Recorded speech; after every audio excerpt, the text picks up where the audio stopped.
Elle m'a demandé que nous restions amis avec bénéfice pendant qu'elle décidait si elle allait rester avec lui. J'ai coupé court à tout, y compris à l'amitié. Maintenant, lui aussi a été clair, il ne la veut pas. Elle a donc tout perdu, se retrouvant sans soutien, sans partenaire et sans le réseau sur lequel elle croyait pouvoir compter. Elle voulait le feu d'un autre homme et ma stabilité en même temps. Eh bien, elle s'est retrouvée sans l'un ni l'autre. J'ai rencontré Kelly lors de notre dernière année à l'université de Boston. C'était dans l'un de ces immenses amphithéâtres, où elle s'asseyait toujours 3 rangs devant, levant la main avec assurance pour répondre aux questions qui faisaient sourire les professeurs. Moi, en revanche, je passais mes nuits entières au laboratoire de génie civil à tester des échantillons de béton et à concevoir des modèles de ponts. Elle, avec sa carrière en communication, semblait flotter avec aisance d'un cours à l'autre, rêvant de devenir la prochaine grande journaliste télé. Nous avons commencé à sortir ensemble après que je l'ai aidée à transporter des meubles jusqu'à son appartement hors campus. Elle m'a dit que j'avais des mains fermes et un cœur encore plus solide. Ça aurait dû être mon premier avertissement. Pour elle, j'incarnais la stabilité, la fiabilité, la sécurité. Après notre diplôme, la plupart de nos amis se sont dispersés à travers le pays en quête d'opportunités. Mais Kelly a décroché le poste de ses rêves dans une chaîne d'information à Philadelphie. Je l'ai suivie sans hésiter une seule seconde, même si elle m'avait regardé droit dans les yeux en disant « Je ne peux pas faire ça sans toi, Patrick. Tu es ma personne. » J'ai donc accepté un emploi bien plus modeste comme ingénieur en structure dans une société régionale de Philadelphie. Je me suis convaincu que bâtir une vie aux côtés de la femme que j'aimais valait plus que d'élever des gratte-ciel en Floride. Nous avons trouvé une maison mitoyenne dans un quartier historique, avec des planchers grinçants et des briques apparentes qu'elle décrivait comme un charme authentique. Moi, j'y voyais des défauts structurels, mais le week-end je m'y consacrais corps et âme. J'ai refait la salle de bain, installé des luminaires qu'elle dénichait dans des brocantes. J'ai peint la chambre en vert sauge parce qu'elle avait vu cette couleur dans l'appartement d'une influenceuse. Pendant ce temps, elle filmait tout pour son public croissant sur Instagram, montrant comment construire une vie à partir de rien. 8 mois plus tard, le coup est tombé. Licenciement massif dans la chaîne. Kelly a été renvoyée. J'ai vu sa confiance s'effondrer en un instant. Les migraines sont apparues presque immédiatement, si intenses qu'elle passait des journées entières enfermée dans le noir de notre chambre. Du jour au lendemain, je n'étais plus seulement son compagnon, mais son unique soutien financier. Je me suis proposé de tout couvrir, je faisais des doubles quarts, j'acceptais des projets de consultation le week-end, tout ce qu'il fallait pour payer le loyer pendant qu'elle cherchait un autre emploi. Le médecin a recommandé l'acupuncture, $10 la séance, 2 fois par semaine, non couverte par l'assurance. Je payais sans me plaindre, même en voyant l'argent filer rapidement. J'ai même vendu ma Ducati, celle que j'avais restaurée à l'université et qui représentait ma liberté. Je l'ai fait pour garantir 3 mois de dépenses. Elle a pleuré en l'apprenant, s'est blottie contre ma poitrine et a murmuré « Tu es mon ancre dans la tempête, Patrick. Je ne sais pas ce que je ferais sans toi. » Je me suis accroché à ces mots comme à un mantra durant mes semaines de 60 heures de travail et mes soirées solitaires où elle était trop épuisée pour parler. Je croyais sincèrement que chaque sacrifice était un investissement dans notre avenir. Pendant qu'elle cherchait du travail en ligne, moi je me rendais en cachette chez un bijoutier local pour concevoir une bague de fiançailles avec un diamant taille princesse. À l'intérieur de l'anneau, je voulais faire graver une encre. J'avais un compte épargne qu'elle ne connaissait pas, où je mettais de côté $200 de chaque salaire. Je rêvais de la surprendre avec des escapades le week-end, des dîners dans des restaurants panoramiques. J'allais jusqu'à répéter ma demande en mariage dans mon pick-up, pendant ma pause déjeuner, imaginant ses larmes de bonheur et la certitude que nos épreuves nous avaient rendus plus forts. Aujourd'hui, en y repensant, je vois combien j'ai été naïf. J'ai confondu dépendance et dévouement, gratitude et amour. J'ai cru que « tu es mon ancre » voulait dire « tu es mon choix ». Je m'épuisais à être sa stabilité, sans voir qu'elle cherchait déjà autre chose. L'aventure au lieu de la sécurité, la passion plutôt que la constance. À cette époque, je vivais encore convaincu de notre avenir, tandis qu'elle dessinait déjà sa sortie. 4 mois après son licenciement, elle a trouvé un poste encore meilleur dans une entreprise de médias numériques. J'ai célébré sa réussite avec un dîner dans une churrascaria luxueuse. Nous avons porté un toast à sa force et au nouveau départ. Tout semblait parfait, meilleur salaire, plus de liberté créative, opportunité de bâtir sa marque personnelle. Mais presque immédiatement, quelque chose a changé en elle. C'était comme si ce poste lui avait donné la permission de se transformer complètement. Elle est devenue obsédée par la création de contenu pour TikTok et Instagram. Elle filmait sans arrêt, parlait de vivre authentiquement et de trouver sa vérité. Pendant ce temps, notre vraie vie devenait vide, presque une mise en scène. Moi, je rentrais éreinté de mes chantiers. Simplement pour trouver le salon rempli de projecteurs et elle en train d'enregistrer la même vidéo une trentaine de fois. Elle me demandait de faire silence parce que mes pas ruinaient l'audio. Notre maison avait cessé d'être un foyer pour devenir un studio aménagé pour sa fiction digitale. Elle plaçait des livres qu'elle n'avait jamais lus sur la table basse, préparait des cafés sophistiqués qu'elle jetait ensuite après les avoir photographiés, et achetait des coussins jolis à l'écran mais impossibles à utiliser. C'est alors qu'elle a commencé à mentionner Connor. Au début, ce n'était qu'un nom parmi d'autres dans une conversation de travail, mais très vite elle le répétait tellement que j'aurais pu écrire sa biographie. Il était directeur créatif dans une agence partenaire, quelqu'un qui avait de l'expérience avec des campagnes pour de grandes marques. Kelly parlait de ses excursions d'escalade au Colorado avec un ton si nostalgique que cela me tordait l'estomac. Un soir, elle m'a montré le profil Instagram de Connor. Elle faisait défiler les photos avec enthousiasme. On le voyait suspendu à des falaises, posant dans des paysages montagneux et écrivant des phrases motivationnelles sur ce que signifiait « vivre vraiment ». Je l'ai entendu dire, voilà le genre de personne qui profite vraiment de la vie, tu comprends? Pas seulement exister. J'ai regardé l'écran puis elle, me demandant ce que cela disait de moi.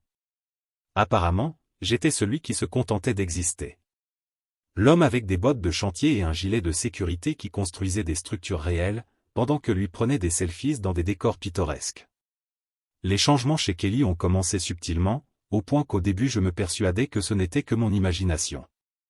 Mais les ingénieurs savent reconnaître des schémas et elle en montrait beaucoup. Elle a commencé à se maquiller davantage pour aller au travail, utilisant des techniques de contouring et des paillettes qu'elle réservait autrefois aux occasions spéciales. Sa routine matinale, qui durait 20 minutes, dépassait désormais 1 heure. Les vêtements aussi ont changé. Des leggings à $120, des brassières de sport à 80, des baskets de luxe plus chères que mes bottes de chantier. Rien de tout cela ne correspondait à son nouveau salaire, et pourtant ces pièces apparaissaient dans sa garde-robe. En rentrant à la maison, j'ai commencé à remarquer d'autres parfums sur ses vêtements. Ce n'était plus le déodorant bon marché de la salle de sport, mais un parfum masculin coûteux qui restait sur son cou et ses poignets.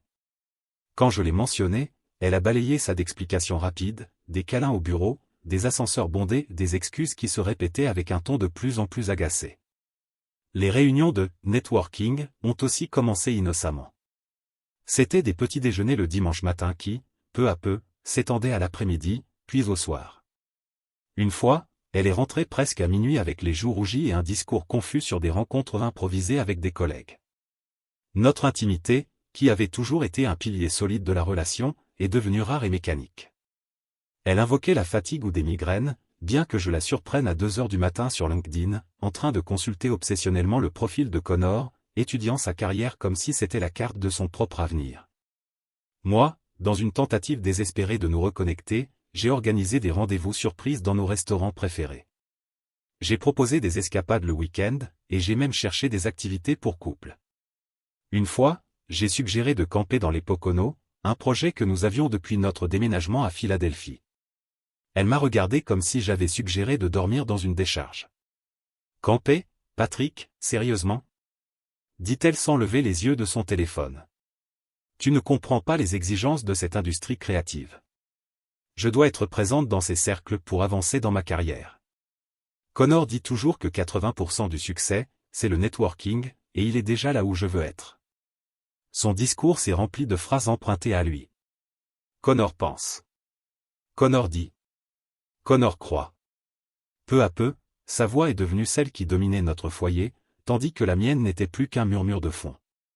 Un soir tranquille, j'ai suggéré que nous allions en thérapie de couple. Sa réponse fut un petit rire bref, pas cruel, mais condescendant, comme si j'avais raconté une blague absurde.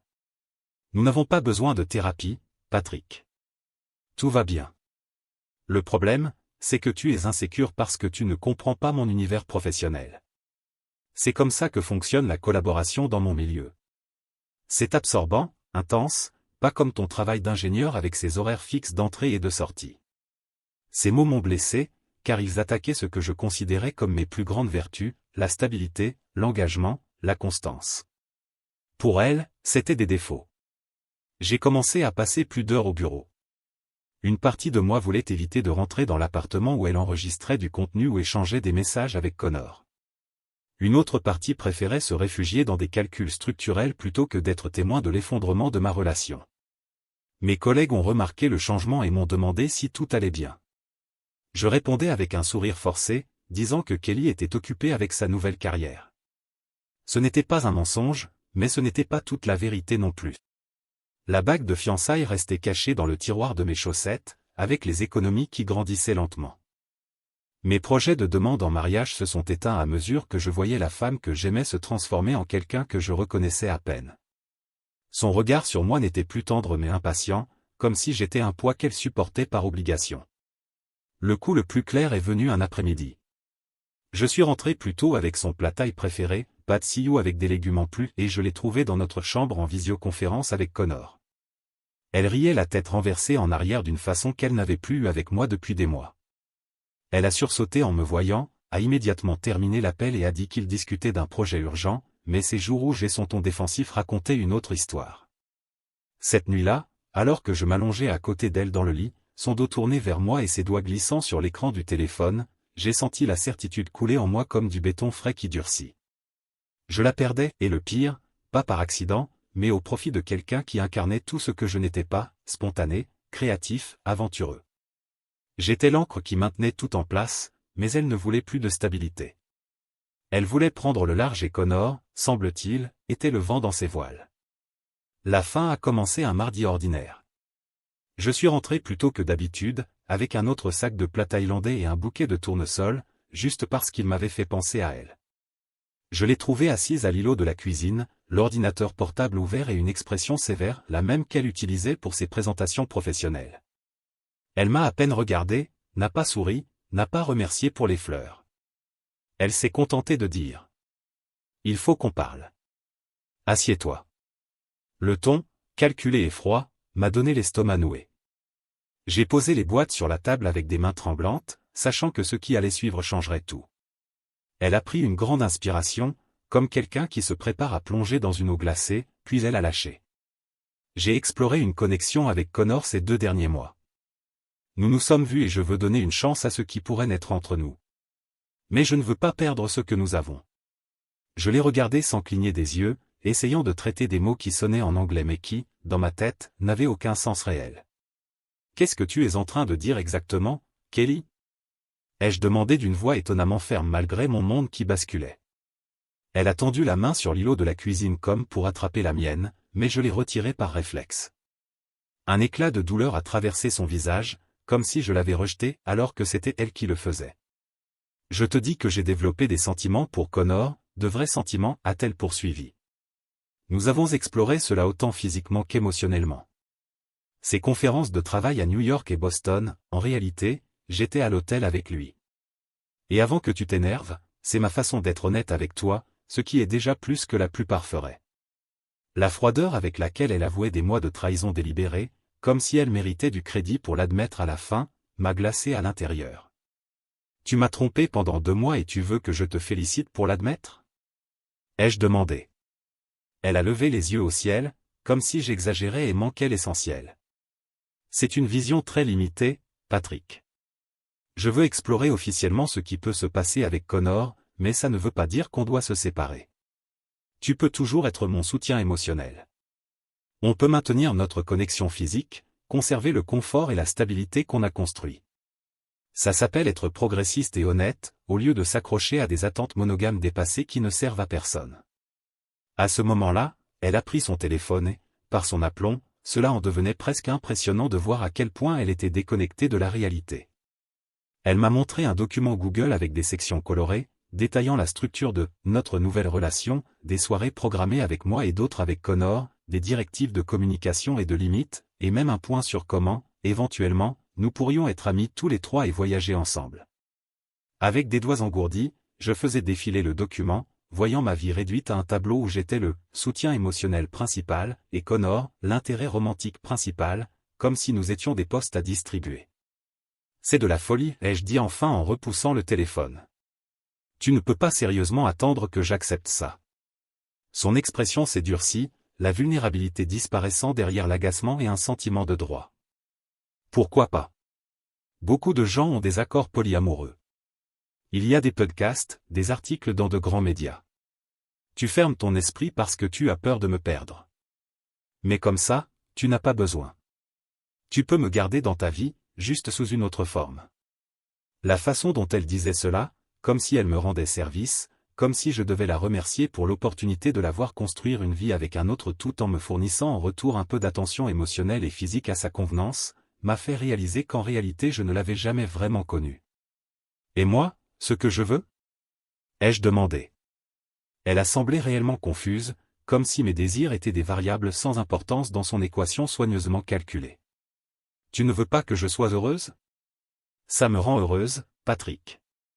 Connor me fait me sentir vivante comme je ne l'avais plus ressenti depuis des années. Il est spontané, passionné. Il voit des possibilités partout. Avec toi, tout est tellement planifié, mesuré et sûr. J'ai besoin des deux, son feu à lui et ta stabilité. Elle souriait maintenant, enthousiaste à son propre discours, comme une commerciale qui venait de trouver l'argument parfait. Réfléchis, on continuerait à vivre ensemble, on partagerait Netflix, tu pourrais laisser ta console ici. Ça me conviendrait même que tu vois d'autres personnes de façon occasionnelle, tant qu'elles comprennent que je suis ta partenaire principale. Ça pourrait marcher, Patrick. On pourrait être des pionniers des relations modernes. Je suis resté assis, assimilant la portée totale de sa proposition. Des mois de sacrifice convertis en une sorte de présentation PowerPoint pour qu'elle puisse avoir le beurre et l'argent du beurre. Et quelque chose en moi s'est brisé, pas de manière dramatique, mais nette, comme une poutre qui cède sous trop de charge. On défilait dans mon esprit, à toute vitesse, tous les sacrifices que j'avais faits. Refuser la mutation à Miami. Vendre ma moto. Travailler en double. Rater le mariage de mon frère au Mexique parce qu'on ne pouvait pas payer mon billet après son licenciement. Des centaines de petits moments où j'avais choisi ses besoins avant les miens parce que je croyais qu'on construisait quelque chose ensemble. Tu es en train de m'offrir l'accès à Netflix et un coin pour ma console comme compensation pour te voir entretenir une relation avec un autre homme tout en m'utilisant comme dépôt émotionnel. Ai-je dit. Elle a froncé les sourcils face à mes mots, comme si le problème était la manière dont je les exprimais et non l'obscénité de la situation qu'elle proposait. Dit comme ça sonne horrible, a-t-elle rétorqué. Mais je m'étais déjà levé, la chaise raclant le sol avec un son qui m'a semblé définitif. Je l'ai regardée, assise avec son document coloré, ses théories progressistes de relations et son absence totale de conscience de ce qu'elle venait de détruire. Je n'ai ressenti qu'une fatigue profonde, une déception sereine face à ce qu'elle était devenue ou peut-être à ce qu'elle avait toujours été sous la façade. C'est ça que tu es? Ai-je demandé, sans attendre de réponse. Quelqu'un qui planifie une double vie dans des tableurs et appelle ça de l'honnêteté? Qui pense que des accessoires et des services de streaming sont un échange équitable pour la loyauté et le respect? Elle s'est levée à son tour, me suivant alors que je marchais vers la chambre. Sa voix a pris ce ton suppliant qui, autrefois, aurait brisé ma détermination. Patrick, s'il te plaît, ne sois pas comme ça. J'essaie de trouver une solution où personne n'est blessé. Tu ne vois pas? Comme ça, tout le monde obtient ce dont il a besoin. Tu es égoïste de me vouloir juste pour toi alors que je t'offre une relation qui pourrait marcher pour tout le monde. Je me suis arrêté dans l'encadrement de la porte de la chambre. Elle était si proche que j'ai senti une odeur qui n'appartenait pas à notre routine, un parfum masculin sur ses vêtements, une fragrance étrangère, invasive, qui à cet instant a confirmé ce que je savais déjà mais ne voulais pas accepter. Ses yeux étaient chargés de désespoir, mais ce n'était pas la peur de me perdre comme personne. C'était la crainte de perdre la sécurité que je représentais dans sa vie. Ce détail, je l'ai compris sur le champ. C'est fini, Kelly. Ai-je dit d'une voix ferme, sans trembler, comme si ces mots s'étaient accumulés dans ma gorge depuis des mois. Je me suis approché de l'armoire et j'ai commencé à sortir mes vêtements, pliant calmement chaque pièce, comme un exercice automatique appris au fil des ans. C'était mon corps qui bougeait par habitude, mais mon esprit essayait encore de traiter le cauchemar absurde qu'était devenu ma vie. Elle m'a suivi dans chaque recoin de l'appartement, me regardant tandis qu'avec la même discipline et précision que je mettais à calculer des structures et dessiner des plans, je démontais pièce par pièce notre vie commune. Ses réactions oscillaient comme un pendule. D'abord elle niait ce qu'elle voyait, puis explosait de colère, et la minute suivante tentait de négocier. « Tu n'es pas sérieux, tu es juste bouleversé », a-t-elle dit en me regardant retirer mes affaires de la salle de bain et laisser derrière moi les flacons et crèmes chères que j'avais moi-même achetés pour elle. La colère a explosé sur son visage quand j'ai commencé à débrancher ma console de jeux vidéo. « C'est ridicule. Tu es puéril. C'est du chantage émotionnel. » a-t-elle crié. Je suis resté silencieux, enroulant soigneusement les câbles. Mes mains demeuraient fermes, même si mon cœur battait comme un marteau dans ma poitrine. J'ai pris mon téléphone et, en quelques clics, j'ai transféré les comptes d'électricité, d'eau et d'internet à son nom. Chaque clic, chaque confirmation, chaque signature numérique me frappait avec la force d'un divorce non écrit. Kelly, voyant que rien de tout cela ne me retenait, a commencé à lancer des promesses désespérées qui sonnaient plus comme des excuses vides que comme des solutions réelles. J'oublie Connor. Vraiment, je le bloque tout de suite. On peut faire une thérapie, on peut recommencer à zéro. J'ai secoué la tête en silence tout en retirant mes vieux livres d'ingénierie de l'étagère, les mêmes qui m'avaient tenu compagnie tant de nuits blanches, des nuits où elle était dans des hôtels avec un autre homme. Puis j'ai composé le numéro de Sean, mon meilleur ami depuis la fac à Jersey. À peine lui ai-je raconté la version courte de ce qui s'était passé qu'il est resté silencieux. « J'arrive. Dors chez moi ce soir. » a-t-il dit avec un calme qui valait plus qu'un long discours. Kelly a essayé de m'arracher le téléphone des mains. « Tu vas vraiment choisir le canapé de Sean plutôt que d'essayer de sauver ça ?» m'a-t-elle reproché. L'ironie était presque comique dans sa cruauté. Elle avait déjà choisi Connor, mais cela la blessait que je préfère dormir sous le toit d'un ami plutôt que de rester dans notre lit. Alors est venue sa carte finale, calculée, dramatique. Je suis enceinte. Je me suis arrêté.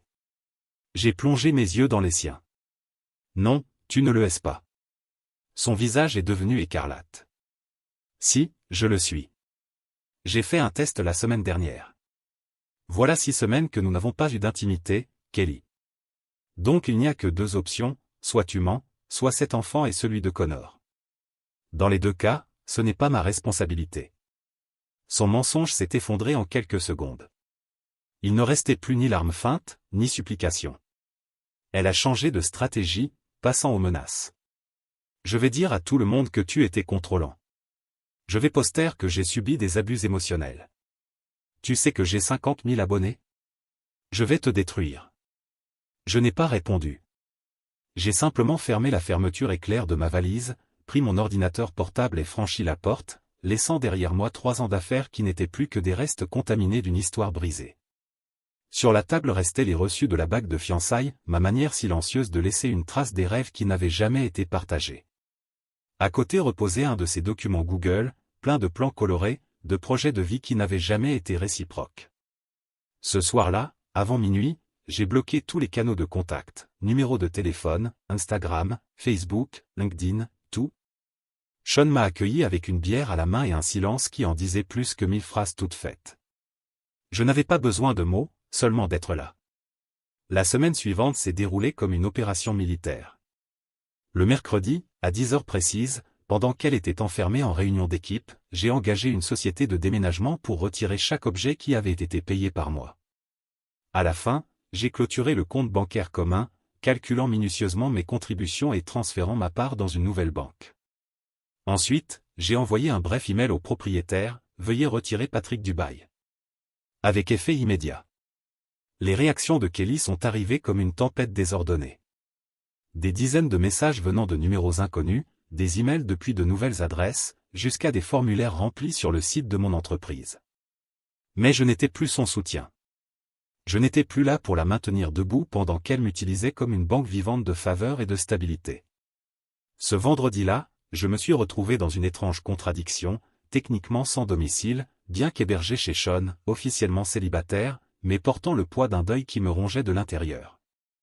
Mon esprit d'ingénieur tentait d'identifier le point exact de la défaillance structurelle. À quel moment tout avait-il cassé?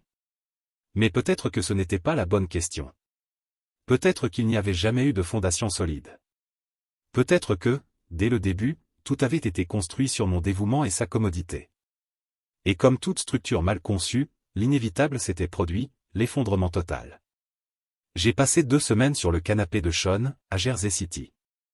J'ai peu dormi, ressassant dans ma tête chaque conversation, chaque regard, chaque signe que j'avais choisi d'ignorer pour ne pas affronter la vérité. Sean ne m'a jamais poussé à parler.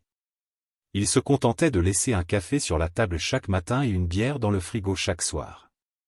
Ce silence, ce geste simple, valait plus que n'importe quelle tentative de consolation superficielle. Pourtant, au 10e jour, il m'a surpris à 3 heures du matin en train de revoir d'anciennes photos de Kelly et moi sur mon téléphone. Il me l'a arraché des mains et m'a dit fermement. « Demain, tu as rendez-vous avec quelqu'un, une thérapeute. Je paie.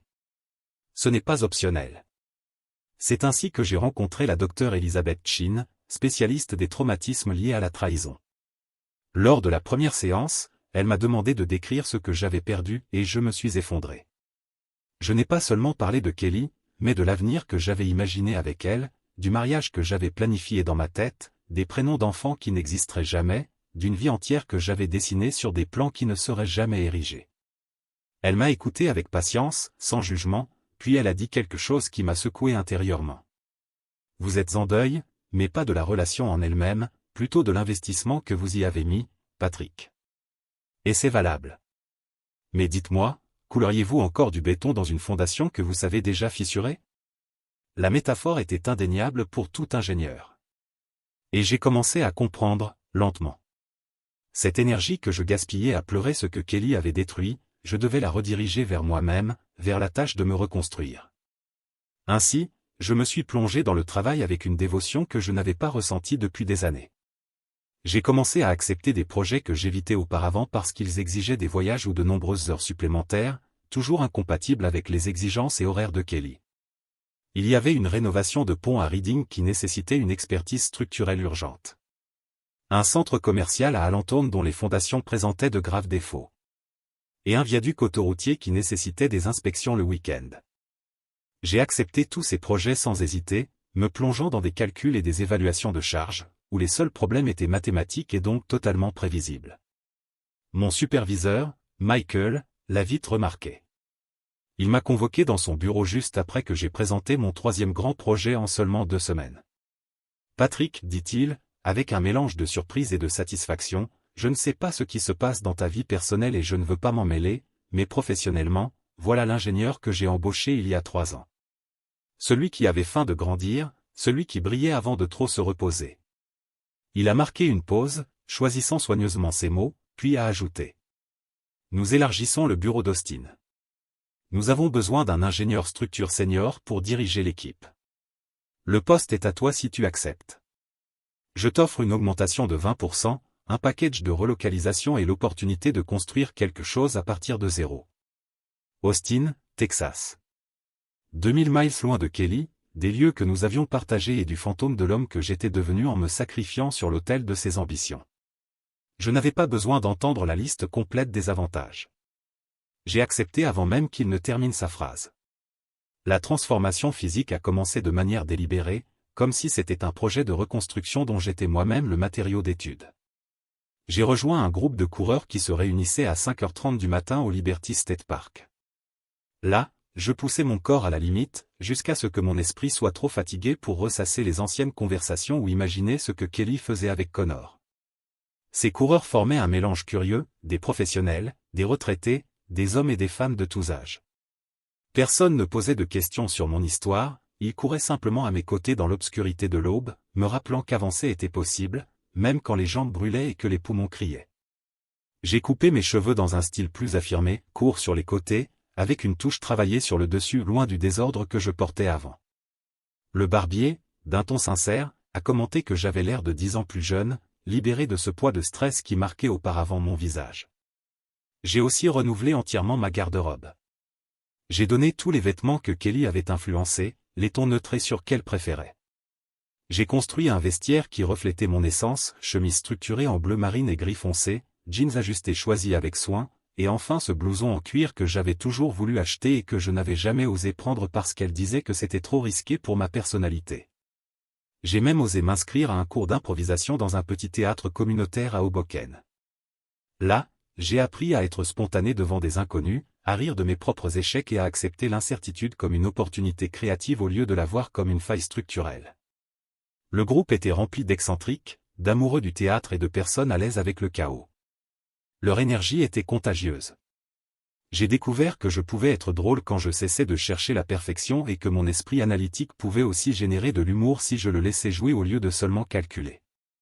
Dans les séances avec ma thérapeute, la docteure Elisabeth, nous avons beaucoup travaillé sur la façon dont Kelly avait retourné contre moi ma propre fiabilité, présentant ma constance comme de l'ennui, ma capacité à planifier comme une obsession du contrôle et ma stabilité comme acquise plutôt que comme un cadeau choisi. Nous avons aussi analysé des schémas de mon enfance, être l'aîné de parents travailleurs qui comptaient sur moi, alors que mes frères plus jeunes pouvaient se permettre d'être spontanés et insouciants. J'ai appris trop tôt que aimer signifiait se sacrifier, que être nécessaire équivalait à être aimé, que ma valeur reposait uniquement sur ce que j'apportais aux autres. Patrick, m'a dit Elisabeth lors de notre 6e séance, tu as construit toute ton identité autour du fait d'être la fondation de quelqu'un. Mais les fondations ne sont presque jamais appréciées tant qu'elles sont solides. Elles ne sont remarquées que lorsqu'elles se fissurent. Tu mérites quelqu'un qui te valorise quand tu es fort, pas seulement quand tu es en train de t'effondrer. Ces mots m'ont traversé comme une révélation. J'ai commencé à comprendre combien j'avais traité tant de relations comme des problèmes d'ingénierie à résoudre, au lieu de les voir comme des partenariats à vivre. Pendant ce temps, des connaissances communes ont commencé à m'approcher avec des questions prudentes sur la séparation. Je répondais de manière neutre. Nous voulions des choses différentes. Quand ils insistaient, je refusais de me lancer dans le champ de bataille des récits que Kelly construisait sur les réseaux sociaux. Par Sean, j'ai appris qu'elle publiait des phrases énigmatiques sur la toxicité masculine et sur les hommes incapables d'accepter des femmes réussies, construisant ainsi un récit dans lequel elle était la victime de ma supposée insécurité. Ses amis commentaient qu'elle avait évité une balle, qu'elle découvrait enfin sa propre valeur, créant une histoire alternative où j'apparaissais comme le méchant incapable d'apprécier son évolution. J'ai décidé de les laisser croire ce qu'ils voulaient. Ceux qui me connaissaient vraiment sauraient faire la part des choses. Ceux qui ne me connaissaient pas ne méritaient simplement pas mon énergie. Mon objectif était de devenir quelqu'un que je puisse moi-même respecter, pas de me justifier devant des gens sans importance. La vérité sur Connor m'est parvenue environ 6 semaines après mon départ, servie avec ce mélange d'ironie et de délectation qu'un bon ami sait offrir quand la vie se charge elle-même de régler les comptes. Sean me l'a raconté en servant 2 verres de whisky, un mardi après-midi. « Frère, assieds-toi parce que tu ne vas pas y croire, dit-il avec un sourire contenu. Il s'avère que Connor sortait en même temps avec 2 autres femmes, l'une de son entreprise et l'autre d'une société cliente. Il les traitait toutes comme de simples aventures, jonglant entre elles selon ses voyages et ses commodités. J'ai bu une gorgée lente, laissant la brûlure du whisky éteindre l'étrange sensation de justice qui me traversait. Et comment Kelly l'a découvert ? Ai-je demandé. Sean a ri avant de répondre. C'est elle qui l'a découvert. Elle a débarqué par surprise chez lui un vendredi soir, valise à la main et attente d'exclusivité. Elle l'a trouvé avec une autre femme et, d'après ce qu'on m'a dit, elle a explosé. Connor non seulement a ri en plein visage, mais il a aussi appelé la sécurité pour la faire escorter hors de l'immeuble. Et, alors qu'elle descendait encore dans l'ascenseur, il l'avait déjà bloquée partout. Je suis resté silencieux, savourant l'ironie de tout cela. Le cycle se bouclait tout seul, sans que j'aie à lever le petit doigt. L'image de l'humiliation de Kelly aurait dû m'apporter une sensation de triomphe, quelque chose comme une justice divine après tout ce qu'elle m'avait fait. Pourtant, ce que j'ai ressenti était un profond épuisement, un mélange de lassitude et de détachement auquel je ne m'attendais pas. Il n'y avait rien de surprenant dans sa chute, c'était le résultat logique de ses choix, encore et encore. Elle avait toujours couru après ce qui brillait, ce qui donnait l'impression d'aventure ou de nouveauté, et tôt ou tard cela devait exploser à son visage. Ce qu'elle a trouvé, c'était exactement ce que les hommes de ce profil offrent, rien de stable, rien d'authentique, rien qui puisse tenir dans le temps et encore moins quelque chose qui justifie la destruction qu'elle avait causée dans ma vie et dans la sienne. Le karma, cependant, semblait avoir des plans plus complets pour elle. Il ne s'est pas limité à sa vie sentimentale, mais a aussi ravagé sa carrière. L'entreprise de médias numériques où elle travaillait a découvert qu'elle ne se contentait pas de manipuler son image publique, mais qu'elle le faisait à un niveau qui frôlait le criminel. Pendant des mois, elle avait gonflé artificiellement ses métriques d'interaction, elle achetait de faux abonnés, engageait des bots pour augmenter vues et likes, et avec ça, elle construisait une illusion destinée à justifier son salaire et à conserver son poste. Ce n'était pas une simple erreur administrative, c'était une fraude continue. Et pour aggraver les choses, l'enquête a révélé qu'elle utilisait les ressources de l'entreprise à des fins personnelles, caméras professionnelles, logiciels de montage et même les bureaux pour enregistrer du contenu qu'elle monétisait ensuite à titre privé, violant plusieurs clauses contractuelles. La réponse de l'entreprise fut immédiate. Elle a été renvoyée sur le champ, escortée hors du bâtiment avec une boîte en carton remplie de ses affaires, et le service juridique lui a envoyé une lettre exigeant qu'elle cesse d'utiliser tout matériel de manière indue, l'avertissant que si elle continuait, elle ferait face à des poursuites pour appropriation illégale d'actifs de l'entreprise. Cette façade digitale qu'elle avait tant protégée, son compte Instagram, celui qu'elle avait placé au-dessus même de notre relation, s'est transformé en son plus grand problème. En quelques jours, plusieurs marques avec lesquelles elle collaborait ont commencé à couper les ponts. La nouvelle de ces faux abonnés s'est répandue rapidement et personne ne voulait s'associer à quelqu'un d'exposé comme frauduleuse. L'assurance qu'elle affichait toujours s'est transformée en désespoir évident. Ses tentatives de contact après sa chute étaient aussi pathétiques que transparentes. Non seulement elle m'écrivait depuis de faux comptes aux noms ridicules, mais elle suivait aussi obsessionnellement chacune de mes publications, des histoires où je partageais mes progrès en course jusqu'aux petits avancements dans mes cours d'improvisation. Elle essayait, de façon désespérée, de me rappeler qu'elle était encore là, tapie dans l'ombre. Elle a même commencé à envoyer des fleurs à mon bureau, toujours des tournesols, les mêmes que j'avais achetés cette dernière nuit avant que tout n'explose. Ils étaient accompagnés de cartes suppliant une dernière conversation, pour tout expliquer. Il n'y avait rien à expliquer, mais elle semblait incapable de l'accepter. Elle est même apparue à plusieurs reprises devant ma salle de sport, rôdant près de l'entrée dans l'espoir de m'intercepter. La direction a fini par la prévenir que si elle insistait, il demanderait une ordonnance restrictive. Chaque fois que je la voyais, je faisais simplement demi-tour sans hésiter, la forçant à partir ou à se confronter aux conséquences légales. Bientôt, des amis communs sont apparus, de manière suspectement coordonnée, en m'envoyant des messages remplis d'un discours qui semblait copié d'un même script. Jessica, qui n'avait jamais eu de sympathie pour moi, m'accusa d'être un insensible qui abandonnait quelqu'un en pleine crise. Brandon, le même qui avait essayé de flirter avec Kelly lors d'une fête, et dont elle s'était moquée ensuite, m'écrivit avec une supériorité morale feinte, disant que les vrais hommes soutiennent leurs partenaires dans leurs erreurs, et ne les jettent pas à la poubelle. Et ça n'en resta pas là. Même la mère de Kelly laissa plusieurs messages vocaux, indignée, m'accusant d'avoir détruit l'estime de soi de sa petite fille justement au moment où elle avait le plus besoin de soutien. Bien sûr, au milieu de sa fureur maternelle, elle oubliait commodément que sa fille avait créé un document Google détaillant comment me tromper sans éveiller de soupçons. C'était grotesque de l'entendre essayer de me peindre en méchant de l'histoire. L'attaque la plus absurde, et peut-être la plus désespérée, arriva par LinkedIn. Une ancienne collègue de Kelly publia un long essai truffé de phrases toutes faites sur les hommes incapables de gérer des femmes ambitieuses, cachant leur manque de force émotionnelle derrière le prétexte de limites saines. Elle ne me mentionnait pas directement, mais quiconque connaissait un minimum notre histoire pouvait deviner qu'elle parlait de moi. Le texte reçut des dizaines de commentaires de gens qui n'avaient aucune idée de ce qui s'était réellement passé, renforçant un récit dans lequel j'étais le petit ami insécure qui avait saboté la carrière de sa compagne et non l'homme trahi qu'elle avait tenté de réduire à un simple accessoire émotionnel. Je n'ai rien répondu. Je n'ai réagi ni aux fleurs, ni aux faux comptes, ni aux messages de tiers, ni à cet essai public. Répondre, c'eût été lui donner exactement ce qu'elle cherchait, de l'attention, du drame, la validation que j'étais encore pris dans son jeu. Mon silence fut ma stratégie, ma manière de couper tout carburant à l'incendie de scandale qu'elle tentait d'allumer. Au lieu de me laisser entraîner dans cette spirale, je me suis concentré sur ma nouvelle vie à Austin. Je passais des heures à chercher un appartement en ligne, à coordonner avec mon équipe et à plonger dans l'excitation d'un futur libéré des vieilles charges. Là-bas, personne ne me connaissait comme l'ex de Kelly. On me connaissait seulement comme Patrick, l'ingénieur structure senior chargé de diriger l'expansion d'un grand projet. 8 mois après la rupture, je suis retourné à Philadelphie pour participer à la fête de fiançailles de Sean, organisée dans une élégante salle au bord du fleuve à Hoboken. De là, on pouvait voir le skyline de Manhattan illuminé, brillant sur l'Hudson comme une promesse que le meilleur restait à venir. J'y suis arrivé accompagné de collègues d'Austin, Michael avec sa femme, ainsi que 2 jeunes ingénieurs que j'avais moi-même recrutés. À cet instant, j'ai senti une fierté m'envahir.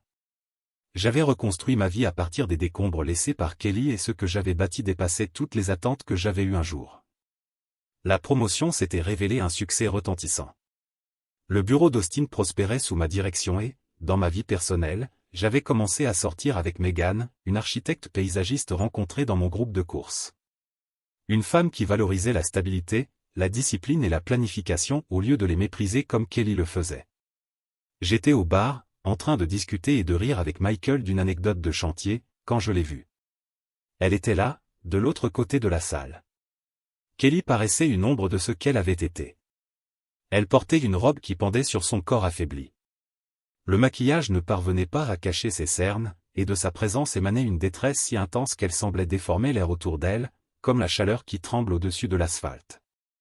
Son image était la preuve vivante que les décisions ont des conséquences, et que tout ce qu'elle avait construit sur des tromperies s'était finalement effondré sur elle. Elle m'a vu dès que j'ai traversé la salle. Son visage a parcouru plusieurs émotions en quelques secondes, surprise, puis un éclat d'espoir, ensuite un calcul froid et, enfin, une détermination forcée. Je l'ai observée inventer une excuse pour quitter la conversation insipide à laquelle elle faisait semblant de s'intéresser et marcher vers moi d'un pas décidé, comme si elle avait répété ce moment pendant des semaines. Patrick. Sa voix s'est brisée en prononçant mon nom, comme si c'était la dernière corde à laquelle elle pouvait s'accrocher. On peut parler juste 5 minutes sur la terrasse? J'ai regardé Michael, qui a levé les sourcils en silence, me demandant du regard si j'étais prêt à l'écouter. J'ai acquiescé légèrement et indiqué au groupe que je revenais tout de suite. La terrasse donnait sur le fleuve. L'air de novembre était glacial, au point de la faire frissonner dans cette robe bien trop légère pour l'occasion. Elle croisa les bras sur sa poitrine comme si elle essayait de retenir les morceaux d'elle-même qui menaçaient de s'éparpiller. « Tu as l'air très bien, dit-elle en me détaillant du regard, comme si elle tentait de mémoriser chaque changement. La coupe de cheveux, l'assurance que tu dégages, cette montre chère, dit-elle, remarquant le cadeau que Michael m'avait offert pour me féliciter de ma promotion. Elle fit une grimace faussement aimable. Austin semble bien te traiter. Qu'est-ce que tu veux, Kelly? Demandai-je, d'un ton neutre. Ni cruel, ni chaleureux. Juste fatigué. Elle inspira profondément et je vis qu'elle rassemblait ses forces pour livrer le discours qu'elle avait clairement répété. Connor s'est servi de moi. Tout n'était qu'une vengeance parce que je l'avais rejeté des années plus tôt, quand il m'avait invité à sortir et que j'avais dit non. Il me l'a avoué pendant que les agents de sécurité m'escortaient hors de l'immeuble. Il a dit que me voir détruire ma relation pour lui était sa justice poétique, une façon de guérir son ego blessé. Elle eut un rire amer, mais qui sonnait plus comme une défaite. J'ai ruiné tout ce qui était vrai pour un mensonge. J'ai perdu mon travail, mon appartement. Maintenant je vis à nouveau chez mes parents dans le Connecticut, je travaille au Target pour rembourser mes dettes de carte. Il ne me reste rien, sauf ce moment, cette chance de te dire que tu avais raison sur tout. Le silence s'étira entre nous. Je vis les larmes couler inévitablement sur ses joues, laissant des traces sombres de mascara qu'elle ne tenta même pas d'essuyer. Dire « je suis désolé » ne suffit pas, poursuivit-elle d'une voix brisée. J'ai été égoïste, stupide. Je t'ai pris pour acquis. Tu m'as offert stabilité, amour, dévouement. J'ai confondu ça avec de l'ennui parce que j'étais trop immature pour comprendre la différence entre l'adrénaline et le véritable amour. Connor me donnait de l'excitation, mais avec toi j'avais la sécurité, et j'ai été trop aveugle pour voir laquelle comptait vraiment. Alors elle s'agenouilla devant moi, là, sur la terrasse, serrant mes mains avec ses doigts glacés qui tremblaient. S'il te plaît, Patrick, donne-moi une autre chance. Je ne faillirai plus jamais. Je passerai chaque jour à te prouver que j'ai changé. Je signerai ce que tu voudras. J'irai en thérapie si tu l'exiges. Je serai la partenaire que tu méritais depuis le début. Je baissai les yeux vers elle, agenouillée dans sa robe mal ajustée, le maquillage coulant et le désespoir inscrit dans ses yeux. Et le seul sentiment que j'éprouvai fut un malaise face à cette scène publique, mêlé à une compassion distante pour ce qu'elle était devenue. Je retirai mes mains doucement mais fermement, et reculai d'un pas. Kelly, tu as voulu les avantages sans la responsabilité. J'ai décidé de ne t'accorder ni l'un ni l'autre. Cette décision m'a rendu le respect de moi-même. Son visage s'effondra. L'espoir s'éteignit en quelques secondes. C'est tout? Après ce que nous avons été, après ce que nous aurions pu être, ce que nous avons vu, c'était moi me sacrifiant pendant que tu ne faisais que prendre. Ce que tu peux avoir maintenant, c'est la leçon, pour devenir quelqu'un qui mérite vraiment une relation sincère. Mais ce ne sera pas avec moi. Je me tournai vers la porte et, avant d'entrer, j'ajoutai. Pour que ce soit clair, tu n'as pas échangé la stabilité contre l'excitation. Tu as échangé quelqu'un qui t'aimait contre quelqu'un qui ne t'a fait que t'utiliser. C'est très différent. Je la laissai là, effondrée contre la rambarde, ses sanglots résonnant face à l'horizon de Manhattan. Moi, je retournai à la fête, à mes collègues et à ma nouvelle vie, sans me retourner. Michael me tendit une coupe et murmura. « Ça va ? » « Oui. Maintenant je sais que je vais vraiment bien. » Des mois plus tard, ma vie était complètement différente. Austin m'offrait non seulement un nouveau départ, mais un avenir que je construisais moi-même. J'avais été de nouveau promu, cette fois directeur régional. En plus, ma relation avec Megan devenait sérieuse. Nous parlions d'acheter une maison ensemble. Pendant ce temps, la trace laissée par Kelly se résumait à des publications vagues sur les réseaux sociaux à propos de narcissiques et de leçons douloureuses. Selon Sean, elle vivait toujours chez ses parents, travaillant dans des magasins, et ses rêves de journalisme et de gloire en ligne étaient enterrés sous les conséquences de ses propres choix, avoir préféré les artifices au lieu de la substance, les feux d'artifice au lieu de l'engagement réel. Elle ne m'a plus jamais recontacté après cette nuit sur la terrasse et, avec le temps, j'ai compris que je n'avais plus aucune raison de penser à elle. Ce qui avait été une plaie ouverte s'est refermé sans cicatrice visible, parce que la vie que je construisais s'était révélée être la meilleure réponse à tout ce qu'elle avait tenté de m'ôter. À Austin, chaque semaine apportait quelque chose de nouveau, un projet qui surpassait le précédent, une équipe qui me faisait confiance, une ville qui m'accueillait plus vite que je ne l'avais imaginé. La promotion à directeur régional n'était pas seulement un titre, c'était la confirmation que mes efforts se traduisaient enfin en réussite tangible. Et plus je grandissais professionnellement, plus ma vie personnelle devenait solide. Avec Megan, la relation s'est transformée en quelque chose de solide, de celles qui ne dépendent ni des apparences ni de promesses creuses. Nous avons commencé à planifier des voyages, à parler d'investir dans une maison et même de fonder une famille dans un avenir proche. Elle voyait dans ma constance et ma discipline des qualités, pas des défauts. Elle comprenait cela comme la base sur laquelle nous pouvions construire ensemble, et non comme un obstacle à sa liberté. Cette différence changeait tout. De l'autre côté, j'ai appris par Sean que Kelly en était restée au même point, vivant toujours chez ses parents, occupant un emploi temporaire et publiant sur les réseaux sociaux des messages qui ressemblaient plus à des sous-entendus qu'à de véritables confessions. Pour moi, cela n'avait plus aucune importance. Il n'y avait ni haine ni rancune, seulement une indifférence totale. La véritable revanche n'a jamais été de l'avoir ruinée, mais de constater que j'avais appris à distinguer entre quelqu'un qui voulait m'utiliser et quelqu'un qui voulait vraiment marcher à mes côtés. La dernière fois que j'ai pensé à elle, ce fut le jour où Megan et moi avons posé le premier carton dans le salon de notre nouvelle maison. Alors que nous rangions et rions du désordre, j'ai compris que le passé avait rempli sa fonction, me donnait la clarté de ce que je n'accepterais plus jamais et me poussait vers ce que je méritais vraiment. Ce soir-là, en fermant les rideaux de notre nouveau foyer, j'ai senti que l'histoire avec Kelly n'avait plus aucun poids. Elle n'était plus qu'un chapitre lointain, un souvenir sans pouvoir. Et, à la place de l'amertume, il ne restait que de la gratitude. Grâce à sa trahison, j'ai découvert la vie que je voulais vraiment et la personne avec qui il faisait sens de la partager. Commentaire Monsieur Reddit. Ah, Kelly. Elle voulait jongler avec le feu et la stabilité en même temps. Résultat ? Elle s'est brûlée, a perdu l'extincteur et finit par faire du service client au Target. Moralité, quand on prend un homme solide pour acquis, on finit par se faire acquérir par la caisse 3.